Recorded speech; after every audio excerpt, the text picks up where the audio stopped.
ஓம் சாந்தி. தன்னை அர்ச்சிக்க தானிருந்தானே என்ற இந்த நிகழ்வில் நான் மதுபன் நிவாசி என்பதை பற்றி பார்ப்போமா? நம்ம எல்லாருக்குமே தெரியும் மதுபனுடைய மகிமை என்னங்கிறது. மதுபனை பற்றி பலவிதமாக பாபா வர்ணனை செய்கிறார். முதல்ல அதை பற்றி சொல்லுகின்றார், அது தபஸ்யா பூமி என்று. அதாவது தபஸ்யா செய்வதற்கான ஒரு பூமியாக இருக்கின்றது. ஆக நம்ம மதுபன் நிவாசி என்கும்போது நான் தபஸ்வி மூர்த்தியாக இருக்கின்றேன் என்ற தபஸ்யானுடைய அனுபவத்தில் நம்மளால் இருக்க முடிகின்றது. அடுத்து பாபா சொல்கிறார், பரிவர்த்தன் பூமி, மாற்றத்திற்கான ஒரு பூமி. அதுவும் சாதாரண மாற்றமல்ல, இரவுக்கும் பகலுக்குமான வித்தியாசம். தமோ பிரதானத்திலிருந்து சதோ பிரதானமாக ஆகக்கூடிய வித்தியாசம். சாதாரண மனிதனிலிருந்து உயர்ந்த தேவதா நிலையை அடையக்கூடிய மாற்றம். ஆக கலியுகம் எங்கே இருக்குது, சத்தியுகம் எங்கே இருக்குது, ரெண்டுக்கும் வேறுபாடு ரொம்ப அதிகமாகவே இருக்குது. ஆனால் அந்த மாற்றத்தை கொண்டு வருவதற்கான ஒரு பூமியாக மதுபனை பாபா சொல்கிறார். அதே மாதிரி மகா யக்ய பூமி என்றும் கூறுகின்றார்.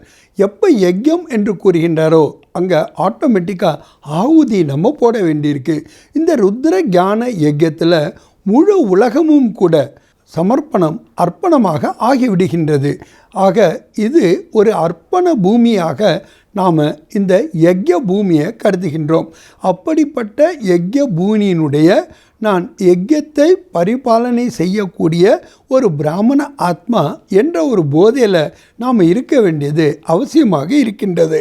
அதே மாதிரி பரமாத்மா மிலன், பரமாத்மாவை சந்திப்பை கொண்டாடுகின்ற ஒரு பூமியாக இது இருக்கின்றது. ஆக நாம் பரமாத்மா சந்திப்பை 5000 ஆண்டுகளுக்கு பிறகு தான் கொண்டாடுறோம். ஆக பாபா கூட நம்மளை காணாமல் பிறகு கண்டெடுக்கப்பட்ட குழந்தைகளாக, செல்ல குழந்தைகளாக நம்மகிட்ட உறவாடுகின்றார்.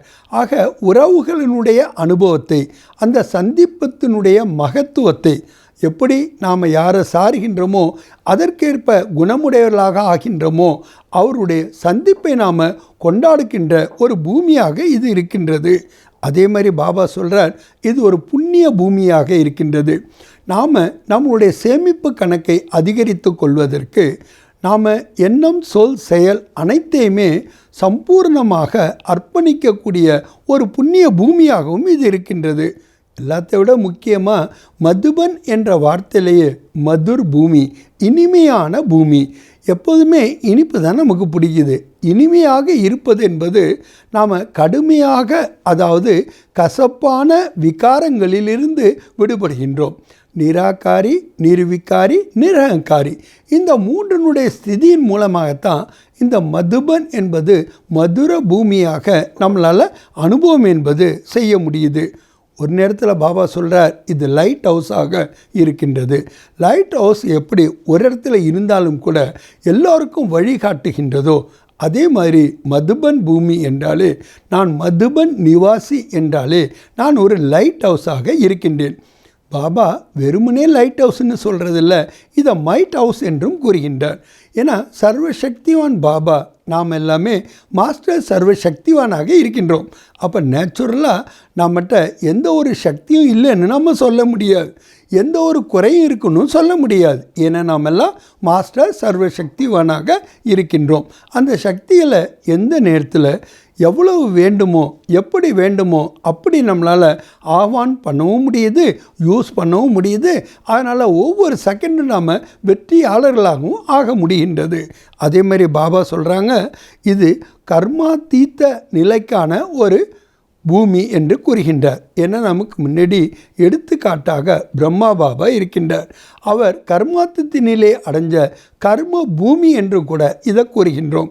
ஆக எப்படி நாம் கர்மங்களை செய்ய வேண்டும், எந்த ஒரு கான்ஷியஸ்னஸில் இருக்கணும் அப்படிங்கிறதுக்காகவும் அந்த விளக்கங்களை நாம் அந்த பூமியில் தான் அனுபவ ரீதியாக பெறுகின்றோம். அதனால் நான் மதுபன் நிவாசி என்பது கூட அவ்யக்த வதன நிவாசி என்ற ஒரு நிலையில் என்ன அனுபவம் பண்ணுறோமோ அதற்கு ஈக்குவலாக நம்மளால் அனுபவம் என்பது செய்ய முடிகின்றது. ஏன்னா யாதுகார் பூமியாக இருக்கின்றனால தான் யாதுகார் நாம் உருவாக்கக்கூடியவர்களாக ஆகின்றோம். ஆக நாம் வெறுமனே விட்னஸ் பண்ணலை, நாம் அந்த பூமியினுடைய அதிகாரி ஆத்மாக்களாக.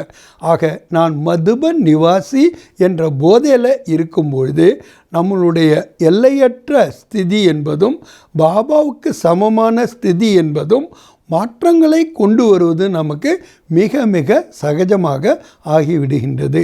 நல்லது. ஓம் சாந்தி.